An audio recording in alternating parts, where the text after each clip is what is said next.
there was no place for me to stay at the campus. My room was taken away from me for incoming students.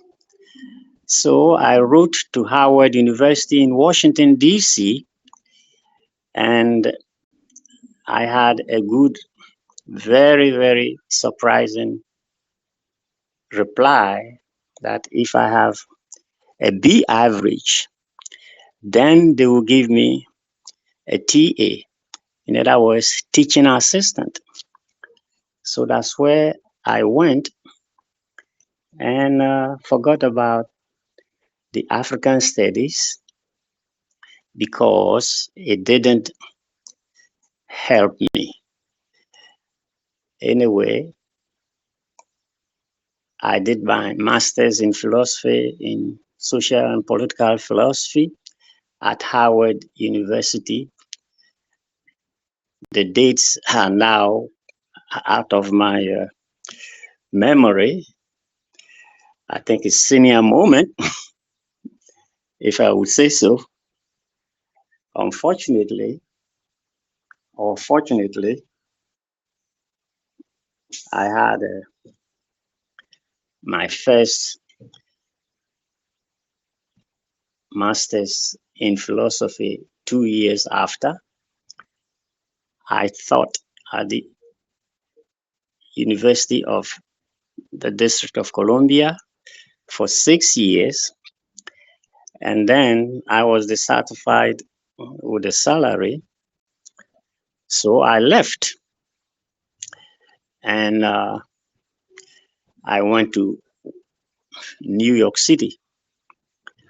It was there that I felt that teaching in high school would give me more money. So that's what I did. And from high school, I came to junior high school, and then finally came to elementary school to work with children. And I felt satisfied with working with children in elementary school. Anyway, I worked, and then by the time I was 68, I decided to retire. So I retired, but continued to live in St. Albans in New York City, or in Queens, New York City. Finally, I came back home to Ghana to visit my family, my clan, and I still lived in New York City, St. Albans, with my girlfriend. At any rate, when it comes to marriage, I had married twice. Each woman gave me 3 children. So I had 6 children, 2 girls and 4 boys. Now I was visiting off and on to Ghana, where fortunately I built a house, a 5-bedroom house. So anytime I come to Ghana, I don't live in a hotel or I don't stay with anybody. I come straight home to my house. Right now, I am speaking in my house at Kwashiman in Accra. Thank you so much, sir. That is very interesting to listen to. It is true that, yeah, we are going to be talking about Dr. Kwame Nkrumah, but it is good that we start with who is talking with us. We do this intentionally. We need to know about you. You are important, and what you are talking about is equally important.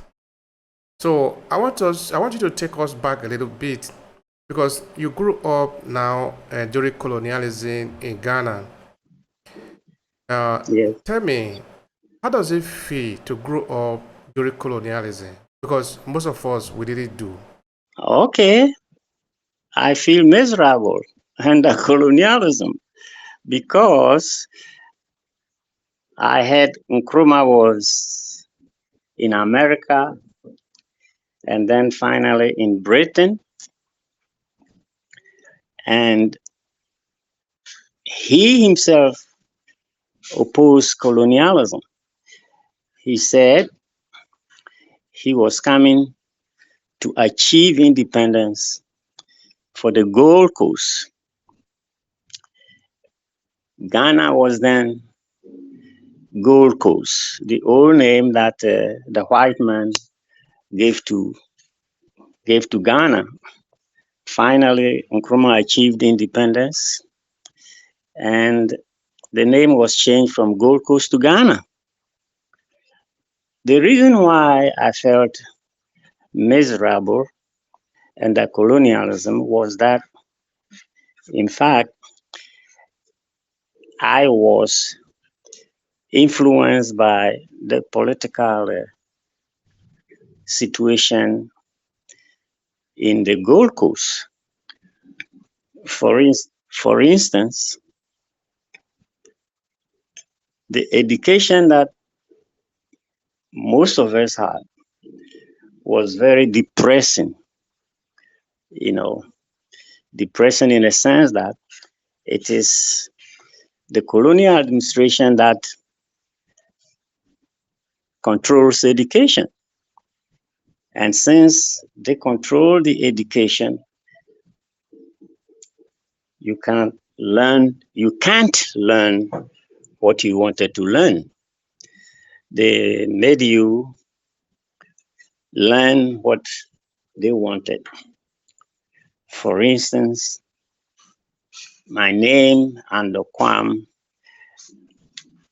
they didn't want me to use it unless I had Joseph or unless I wanted to be a Christian. And they gave me the name Joseph, Joseph Andoh Quarm. At any rate, there were other things too. For instance, if you are brilliant and you want to continue your education to high school level or university level, you won't get it unless your family probably has some very good economic standing or very rich. So I didn't go to high school. I did some distance learning, like I said, with Wolseley Hall in Oxford, but I had to struggle to have education, a good education. And that's why when Kwame Nkrumah was overthrown, I was able to leave the country and go to the United States. And it was the United States that I had a higher education. I had two masters, one in philosophy and one in education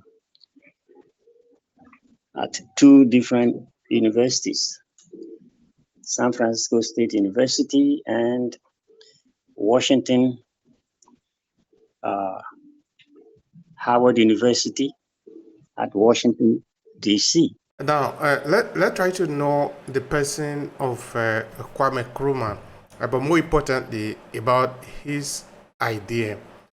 Uh, the first thing, I want you to first of all tell us who is this person. Tell us first about him, then we are going to talk about his idea of Pan Africanism. Kwame Nkrumah was a very, very mysterious person as far as what I heard, what I saw, and I admired him. Although it wasn't personal, but because of his ideas.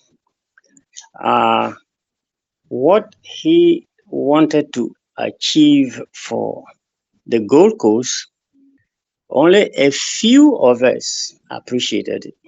Or the mass of uneducated people, they were strongly behind him. And the music that they used to prop him up was very, very,